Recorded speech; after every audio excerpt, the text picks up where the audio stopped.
and welcome. You're watching Next IAS. My name is Titiksha Pandey and today we are going to talk about Project Kusha. तो देखिए ये project आखिर है क्या जिसके बारे में our Defense Minister Mr. Rajnath Singh is also talking and he's saying it is a game changer for India. Let's quickly get started. So our indigenous air defense shield Project Kusha will be a game changer, says Mr. Rajnath Singh. Its importance has already been demonstrated during Operation Sindoor, he says, in Hyderabad. So what exactly is this Project Kusha that has been used in Operation Sindoor? ये क्या Project Kusha है जो Operation Sindoor में भी use करी गई थी? चलिए एक बार लेटेस्ट न्यूज समझ लेते हैं. Union defence minister mister Rajnath Singh called project Kusha a potential game changer for India's security system. मतलब इंडिया के सिक्योरिटी सिस्टम के लिए प्रोजेक्ट कुशा एक गेम चेंजर हो सकता है.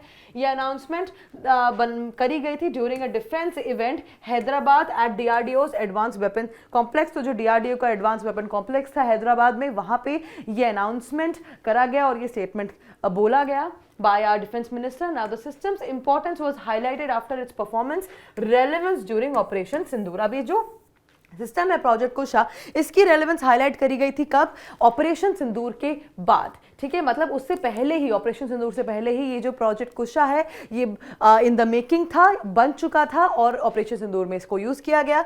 ये रिफ्लेक्ट करता है इंडिया का growing focus indigenous defence capabilities में. देखिए हमेशा से इंडिपेंडेंस से पहले भी, इंडिपेंडेंस के बाद भी बहुत सारे ऐसे लीडर्स रहे हैं जिन्होंने बोला है कि make in India is very important. चाहे आप गांधी जी को देख लीजिए, गांधी जी ने बोला था कि चरखा बहुत ज़्यादा इंपॉर्टेंट है, इंडस्ट्रीज हमारी जो सोसाइटी है उसको डिस्ट्रॉय कर देगी.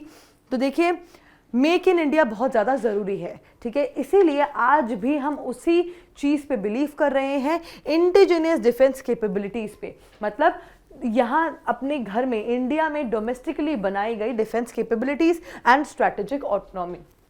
जितना हम दूसरी कंट्रीज पे डिपेंडेंट रहेंगे मटेरियल के लिए, प्रोडक्ट्स के लिए, उतना ज़्यादा इंडिया वीकन होगा when it comes to strategic autonomy and our defence capabilities. ठीक है, तो इसीलिए it is developed by DRDO.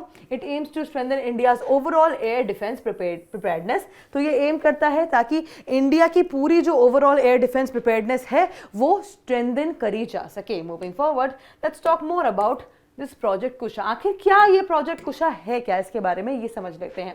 तो project Kusha is an indigenous long range air defence missile system being developed by DRDO. तो पहले ये समझते हैं कि इंडिजिनियस का मतलब होता है इंडिया में बनाया गया.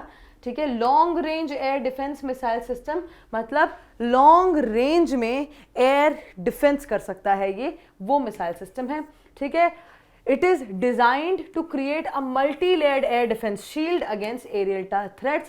मतलब अगर यहाँ से कोई मिसाइल आ रही है तो एक मल्टी लेवल शील्ड होगी और यहाँ से मिसाइल्स आएंगी और इनको इंटरसेप्ट करेंगी, इन मिसाइल्स को काट देंगी या डिस्ट्रॉय कर देंगी. ठीक है, The system aims to protect strategic assets by acting like an advanced air defense umbrella. मतलब ये जो सिस्टम है ये प्रोटेक्ट करेगा इंडिया के स्ट्रेटेजिक एसेट्स, एक अम्ब्रेला की तरह इसको प्रोटेक्ट किया जाएगा. देखिए ये अम्ब्रेला बन रही है ना, इस अम्ब्रेला की तरह, एक अम्ब्रेला की तरह इसको प्रोटेक्ट करेगा. ठीक है, it will strengthen India's capability to counter missiles, drones and enemy aircraft. ये इंडिया की जो कैपेबिलिटी है जिसमें हम जो मिसाइल्स हैं, ड्रोन्स हैं और एनिमी एयरक्राफ्ट्स को काउंटर करते हैं दूसरे देशों के, उसको और भी ज़्यादा स्ट्रेंथन करेगा. क्योंकि देखिए मिसाइल्स, ड्रोन्स और जो एयरक्राफ्ट हैं ये, जैसे कि मैंने आपको बताया, यहाँ से अगर आएंगे तो ये इस मिसाइल के अंदर वो कैपेबिलिटी है कि इन सारे मिसाइल्स को, ड्रोन्स को वो इंटरसेप्ट कर पाए, जैसा कि ऑपरेशन सिंदूर में हमने देखा भी.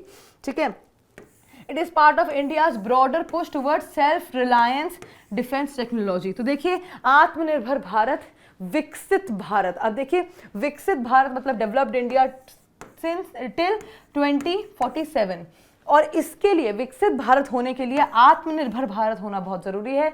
तो ये विकसित भारत मतलब डेवलप्ड इंडिया की तरफ एक और स्टेप है, क्योंकि सेल्फ रिलायंट हो रहे हैं हम धीरे धीरे डिफेंस टेक्नोलॉजी में. जैसा कि मैंने आपको बताया कि हम किसी पे भी डिपेंडेंट नहीं रहना चाहते किसी कंट्री में. Moving forward, let's talk about the strategic significance for India. अब स्ट्रैटेजिक सिग्निफिकेंस समझ लेते हैं इसकी। तो इन्हांस करता है इंडिया की नेशनल एयर डिफेंस नेटवर्क को और स्ट्रैटेजिक सिक्योरिटी फ्रेमवर्क को, साथ ही रिड्यूस करता है dependence on foreign defence systems bye promoting indigenous production. जैसे कि मैंने आपको बताया कि फॉरेन डिफेंस जो सिस्टम्स हैं उनको ये उसमें डिपेंडेंस खत्म करता है हमारी दूसरी कंट्रीज में, और इंडिजिनस प्रोडक्शन को प्रमोट करता है, इंप्रूव करता है capability to respond modern aerial warfare including drones and missile attacks. तो देखिए आजकल ऐसा वॉर तो लड़ा नहीं जाता है कि हम किसी और कंट्री की बॉर्डर पे चले गए और हमारी आर्मी एक दूसरे से हाथापाई कर रही है, भिड़ रही है।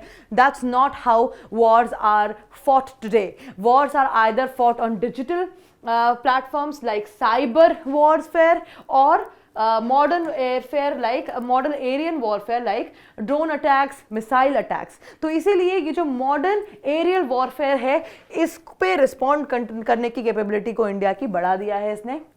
ये कॉम्प्लीमेंट्स करता है existing systems like Akash missile defence system and other DRDO platforms. तो जो अभी हमारे पास एग्जिस्टिंग मिसाइल सिस्टम्स हैं उनको ये बहुत ज़्यादा कॉम्प्लीमेंट करता है, उनके साथ साथ काम करने की इसके अंदर कैपेबिलिटी है, और स्ट्रेंथन करता है इंडिया की स्ट्रैटेजिक डेटरेंस और डिफेंस प्रिपेयर्डनेस को। Moving forward let's talk about the key features of the system. इस सिस्टम के की फीचर्स की बात अगर हम करें तो लॉन्ग रेंज इंटरसेप्शन कैपेबिलिटी है इसकी अगेंस्ट एडवांस एरियल थ्रेट्स, मतलब लॉन्ग रेंज से इंटरसेप्ट कर सकता है ये एरियल थ्रेट्स को। मल्टी लेयर डिफेंस आर्किटेक्चर है इसका for deeper protection coverage. Integrated radar है, सर्विलियंस है और कमांड कंट्रोल सिस्टम है। कैपेबिलिटी है to track and engage multiple high speed target simultaneously, मतलब सिर्फ एक टारगेट नहीं, अगर बहुत सारे टारगेट्स भी साथ में आ रहे हैं उनको साथ में ये इंटरसेप्ट कर सकता है, ट्रैक कर सकता है और उसको इंटरसेप्ट कर सकता है। Designed for rapid response and precision targeting in real time combat scenario, मतलब एकदम से रैपिडली रिस्पॉन्ड करता है रियल टाइम कॉम्बैट सिनेरियो में। So this was all about Project Kusha. Now let's talk about the MCQ for revision. Let's see who will be able to answer this question. So consider the following statements about Project Kusha. 1. It is an indigenous air defense system developed by DRDO. Number 2. It is designed only for short range battlefield use. Number 3. It aims to strengthen India's multi-layer air defense capability. Which of the statements given below are correct? A. Number 1 only. B. 2, 1 and 3 only. C. 2 and 3 only. D. 1, 2 and 3 all are correct. Whichever option you feel is the right one, A, B, C or D, do let me know in the comment section below. And that is it for today. I will see you in another deep dive video. Until then, bye bye, take care.